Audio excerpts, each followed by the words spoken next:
What is up, Packers fans, and welcome back to another episode of Packer Report TV.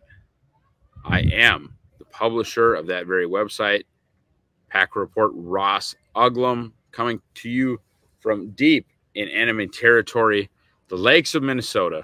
Ross Uglem, excited to chat with you today about the Packers' big is maybe the wrong word, Packers preseason victory over the Browns to kick off their preseason portion of this season.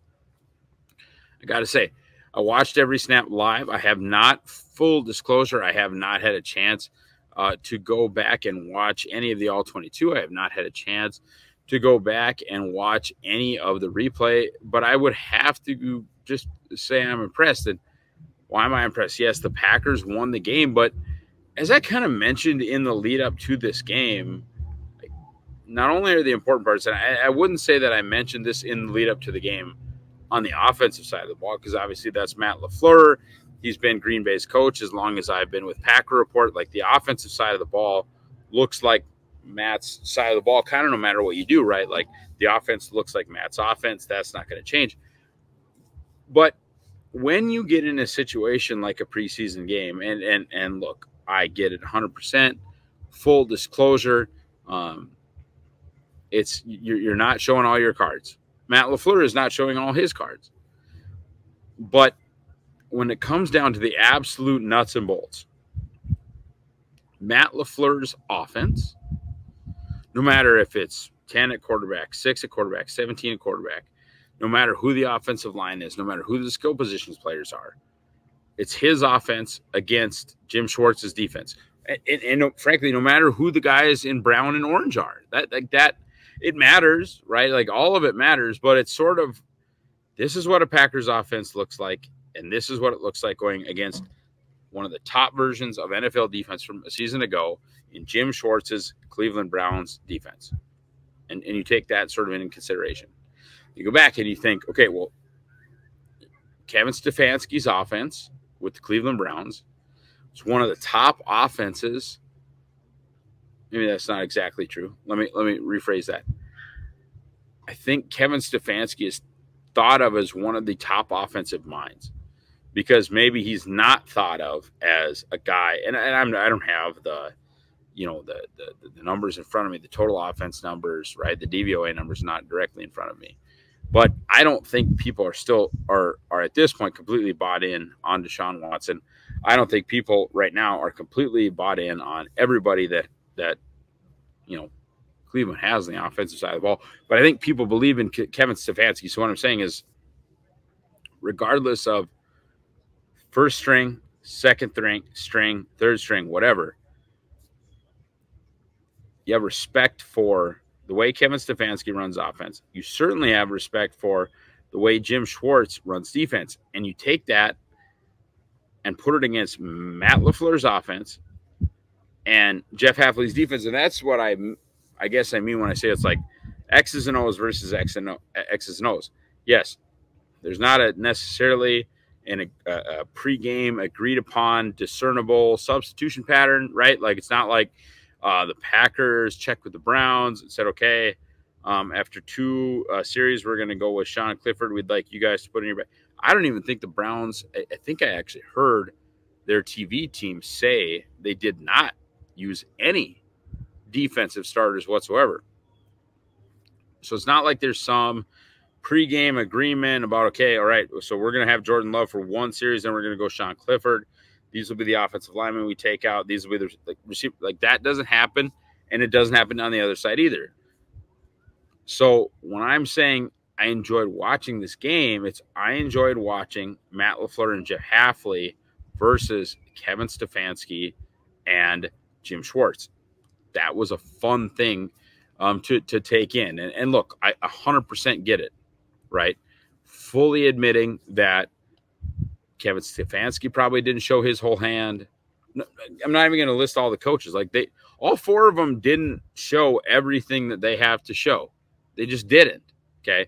But that was a fun chess match, because I think all four, and obviously I'm kind of dumping on the Packers offensive coordinator, Adam Stenavich, because I'm giving Matt LaFleur credit for running his show, and I'm kind of dumping on, full disclosure, I don't know who the Browns offensive coordinator is, but I know Stefanski runs the team. And so, like, I know but again, head coach / de facto OC Matt LaFleur, head coach / de facto OC Kevin Stefanski versus Jim Schwartz, Jeff Hafley.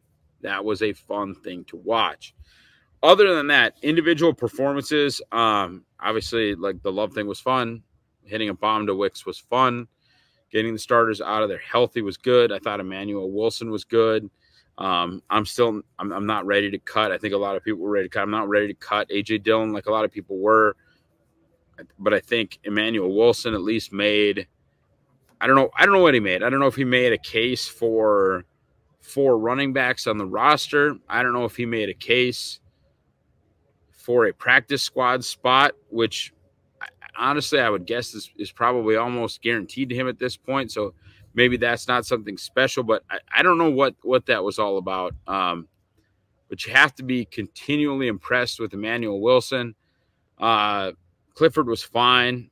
I think Grant Dubose had an awesome day, right? I think that was chiefly important because I'm not going to – I was tough on Bo Melton, right? If you guys follow me on X, follow me on Twitter, whatever it's called, to you understand I was a little bit hard on Melton.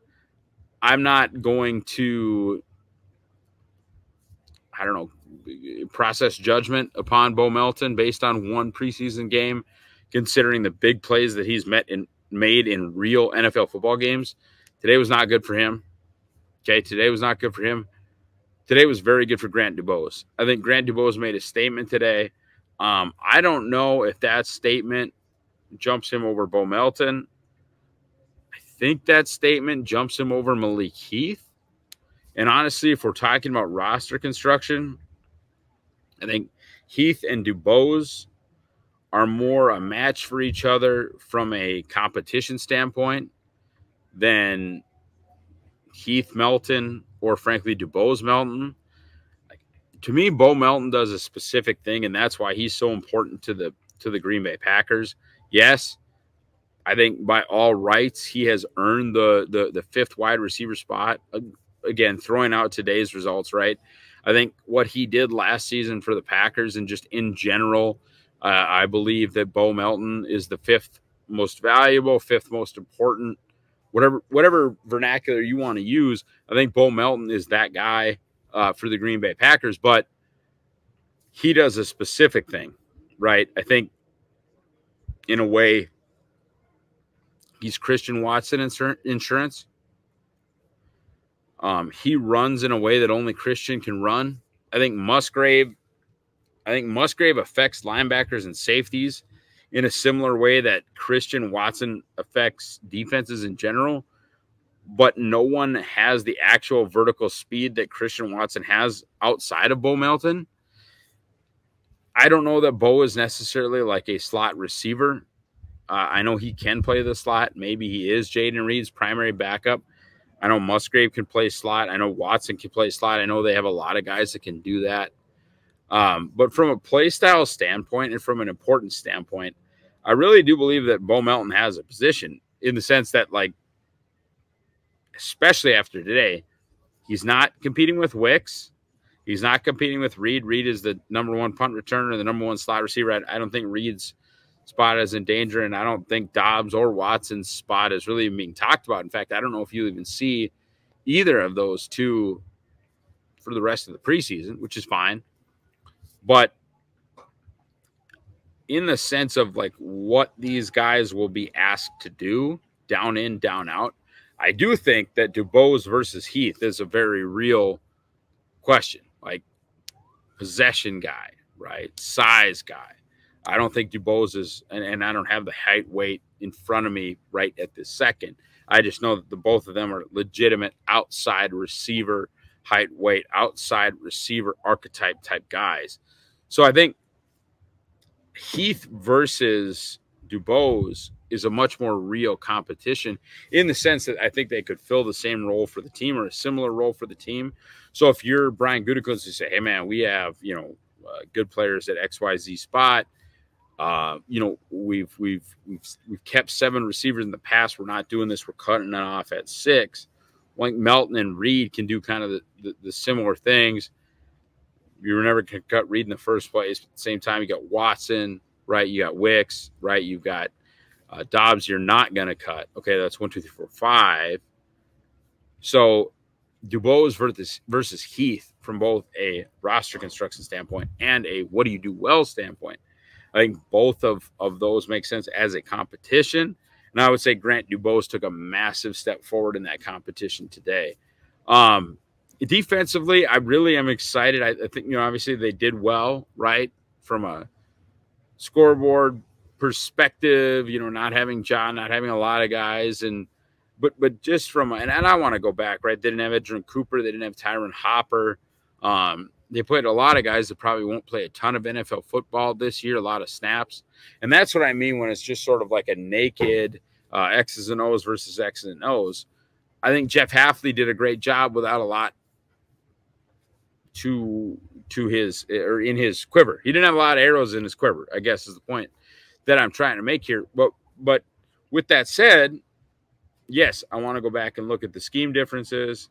I want to go back and look at percentages. Like I think PFF will do a good job or has done a good job of breaking down, you know, how much single high there was. And frankly, I think they'll do a good job of, okay, how much 1 was there, how much 3 was there, how much 2 was there, how much 4 was there, how much 0 was there. Like I want to go back, look at all those numbers, sort of compare them to last year. But you can't argue with the again, like I say, naked X's and O's, the chalkboard version of how this game went, right? Cleveland lost this game on the scoreboard, and really, even to make it as close as it was, please understand that I'm not saying that preseason results matter, but to even make it as close as it was on the scoreboard, Cleveland had to score super late. And so when I'm just looking at, okay, none of these names matter, none of these numbers matter, none of this matters. I'm just looking at Jeff Hafley's X's and O's versus Kevin Stefanski's X's and O's. I think I'm going to be excited when I really get a chance to, you know, kind of grind out this tape and check it all out. Obviously, you know, the quick, fast results were fun. And the first thing I'll say, you know, full-heartedly is just like, you have to be excited about this front 4. And really, I mean, like the front 8. You say Rossway, you say front 8. I mean, goodness gracious, man. Like, I don't think Clark played tonight. I think Gary and Preston were super quiet in what they did. Lucas Van Ness was not quiet in what he did. Devontae Wyatt was not quiet in what he did. Brenton Cox, I'm excited to look at some of the pressure numbers from him. But the Packers defense just proved, you know, what like Robert May is just listed them as like his 7th best defense in the league, which would be just such a far cry from what they achieved under Joe Barry. And I'm not saying they're going to be a top 7 defense in this league, but for a Bears fan and a national writer like Robert to suggest that, I think it's important to understand that, like, Lucas can go. If you pay attention today, Lucas can go. Devontae can go. We know Preston can go. We know Rashawn Gary can go. We know Kenny Clark can go. There are just not that many teams, you know, with 5 legitimate pass rush options. That's me not mentioning Carl Brooks. That's me not mentioning Colby Wooden. That's me not mentioning Brenton Cox. Again, it's not the same thing as me being excited about first-round pick Devontae Wyatt. It's not the same thing as me being excited about first-round pick LVN. But Brooks has shown he can kind of do it. Wooden has shown at least flashes. If they have 6, 7 guys that can get after it on passing downs, man, this is a passing league. And with Hafley's commitment to more pressure in the box, and you can look at Cleveland's running numbers tonight. I want to look at their, you know, average per rush. Again, it's just kind of a naked X's and O's thing, because who knows what you're doing in preseason personnel-wise. I get it. Like, maybe Cleveland didn't play their guys. I will say this. I love Michael Pratt like a son. Everybody knows that. But Cleveland has like crazy depth at quarterback. Watson, I don't think they played. I don't think they played. They got Jameis Winston. They got DTR. They got Tyler Huntley. They have 4 real dudes. To me, from just a pure Vegas perspective, I think there's a legitimate reason that Cleveland was a 5.5-point favorite coming into today. You have Deshaun Watson, play him or don't play him. DTR, Tyler Huntley, Jameis Winston. You should be kicking people's ass in the preseason. That's 4 real-life NFL, at least rosterable QBs. Super Bowl winning QBs, I don't know. But there aren't teams in this league that can say, hey, we got Watson, DTR, Huntley, Jameis Winston. There just aren't. And that's why I think, like I said, you probably saw Cleveland as a 5.5-point favorite. I was impressed with Jeff Hafley today. Impressed with Lucas Van Ness. Impressed with Devontae White. Impressed with Michael Pratt. Impressed with Grant Dubose. And just impressed with Green Bay's performance as a whole today. Folks, we are working, I promise, on as much as I would love to broadcast from this location, as you can probably hear the jet skis behind me every day. We are working on the home studio. We are working on the internet situation in the studio. But we are so very excited to bring Pack Report TV to you 5 days a week this season. Do everything you're supposed to do. Like, subscribe, click the bell, get the notifications, do everything that you're supposed to do to get all of the Pack-A-Day Podcast YouTube channel information that you need on a daily basis, and check out everything that we're doing at Pack Report. I am Ross Uglem. Go Pack Go.